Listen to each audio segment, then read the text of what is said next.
৩,০০০ টাকা কারা পাবেন আর কারা পাবেন না, অন্নপূর্ণা যোজনাকে ঘিরে এবার বড় আপডেট সামনে এসেছে। সোশ্যাল মিডিয়ায় অনেক ভুল খবর ছড়ানো হচ্ছে।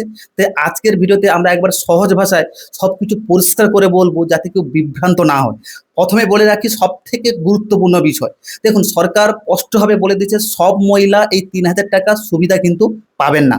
কিছু নির্দিষ্ট নিয়ম রাখা হয়েছে। যদি কোনো মহিলা কেন্দ্রীয় সরকারি কর্মী হন, রাজ্য সরকারি কর্মী হন, অথবা সরকার অনুমোদিত স্কুলে চাকরি করেন, পঞ্চায়েত বা পুরসভায় কাজ করেন, অথবা নির্দিষ্টভাবে সরকারি বেতন পান, তাহলে এই সুবিধা তিনি পাবেন না।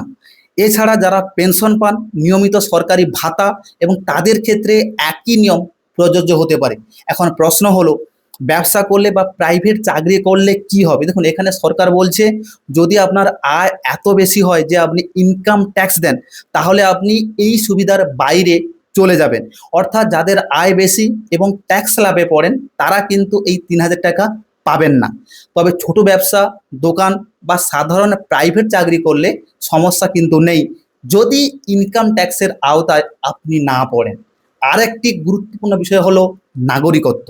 এই সুবিধা শুধুমাত্র ভারতীয় নাগরিকদের জন্য। তবে এখানে দুটি বিষয় পরিষ্কার করে বলা হয়েছে, যারা সিএএ মধ্য দিয়ে আবেদন করেছেন কিন্তু এখনো সার্টিফিকেট হাতে পাননি, তাদের ক্ষেত্রেও কিছু বিশেষ সুবিধার কথা এখানে বলা হয়েছে।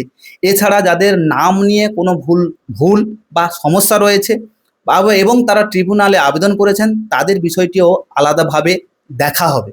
এখন আসি সব থেকে গুরুত্বপূর্ণ প্রশ্নে, কিভাবে টাকা পাবেন। দেখুন সরকার বলছে আপনার ব্যাংক অ্যাকাউন্টের সঙ্গে আধার লিঙ্ক থাকতে হবে। শুধু তাই নয়, যে ব্যাংক অ্যাকাউন্টে সরকারি টাকা নিতে যান, সেটিকে ডিবিটি অর্থাৎ ডাইরেক্ট বেনিফিট ট্রান্সফারের জন্য সক্রিয় থাকতে হবে। কারণ এখন সরকার সমস্ত টাকা সরাসরি ব্যাংক অ্যাকাউন্টে পাঠাবে। তারা ইতিমধ্যে লক্ষ্মী ভাণ্ডার পাচ্ছেন, তাদের নতুন করে চিন্তা করার দরকার নেই।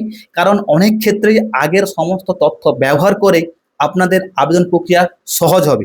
অনলাইনে যখন নতুন পোর্টাল শুরু হবে, তারা নিজেরা করতে পারবেন না, তাহলে কিন্তু আপনাদের সাইবার ক্যাফের সাহায্য নিতে হবে। যদি আপনারা করতে পারেন ভালো, যদি না করতে পারেন বাড়ির পাশে সাইবার ক্যাফে গিয়ে কিন্তু খুব সহজেই আপনারা করতে পারেন। সবশেষে একটাই কথা বলবো, সোশ্যাল মিডিয়ায় সব খবর বিশ্বাস করবেন না, অনেক ভুল তথ্য ছড়ানো হচ্ছে। তাই আতঙ্কিত না হয়ে শুধুমাত্র সরকারি নির্দেশিকা এবং নির্ভরযোগ্য তথ্যের উপর ভরসা রাখুন। ভিডিওটি ভালো লাগলে অবশ্যই শেয়ার করুন, যাতে আরও মানুষ সঠিক তথ্য পেতে পারে।